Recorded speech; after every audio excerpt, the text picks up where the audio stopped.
Sometimes I'll stand at the window and I'll think, God, I'm really, really lucky. What if? It's so easy to say, but it didn't. But when you're standing there and you don't know what's going on, it's really frightening.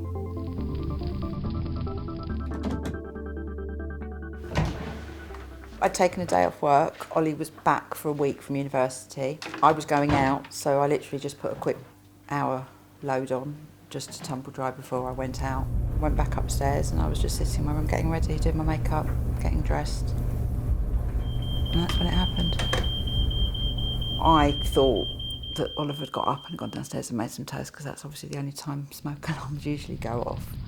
Opened the bedroom door and there was thick black smoke on the landing. Oliver was asleep, so I literally screamed, "Ollie, Ollie," and he obviously woke up, said, "What's going on?"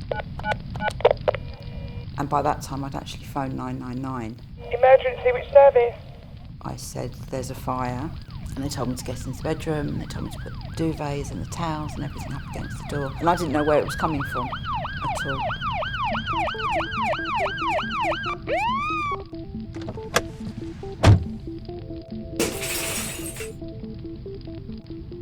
It seemed like it was going on forever and ever and ever. The actual them coming in and getting us was like that. And I still didn't know what had happened, didn't know where it was coming from.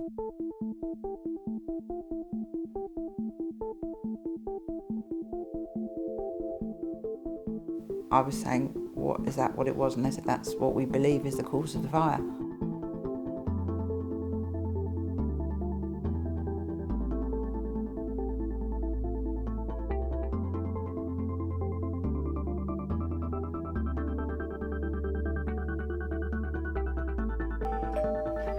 Hello, darling. How are you? How are you? Yeah, I'm good. You?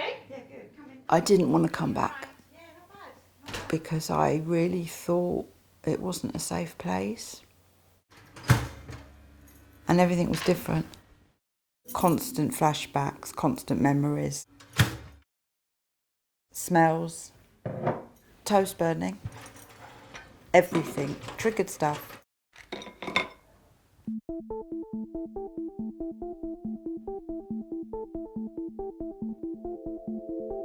I knew that they were going to help me very, very quickly, just the way they were with me, the way they spoke to me. Do you remember when I had it all cut off? And it was really... They listened to me and they wanted me to tell my story. Really curly.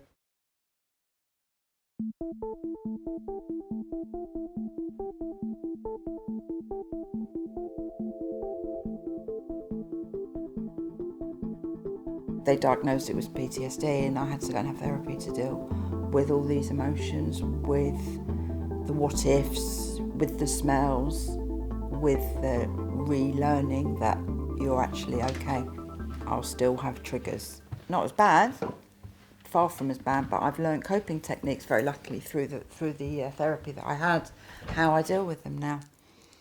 So it's not just a question of, you've had a fire, you're out, you're safe, you're this, you're that. No, it's not easy, and it wasn't easy at all. Looking back on it 5 years down the line, I feel really lucky, really, really lucky. People have died.